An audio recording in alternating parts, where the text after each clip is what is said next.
म्हणजे माझ्या लाडक्या सूर्या भाचा. मामा काय झालं तुला? एवढूसा होतास रे एवढूसा. तेव्हापासून तू माझ्या अंगा खांद्यावर खेळायचा. तेव्हापासून तू तुझ्या बहिणीची काळजी करायला लागलास. तुझ्यासाठी मी तुला विचारलं ना काय पाहिजे का, तर तू नाही म्हणायचास. सगळं बहिणींसाठी मागायचास. पण मला माहित आहे तुला काय आवडायचं ते. पप्पानी तुझ्या आणि कुल्फीच्या लय स्टोऱ्या सांगितल्यात.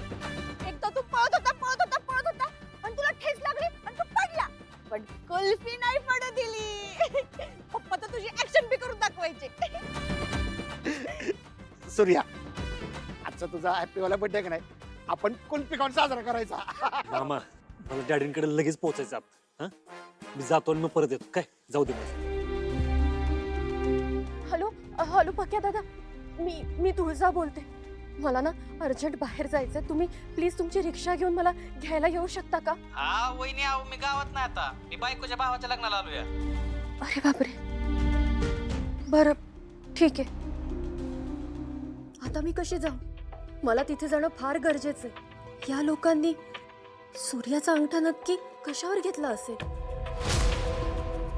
जाऊन येतो चल. कुल्फी नको ना, मी तुझ्यासाठी जेवण बनवले. चल घरी चला.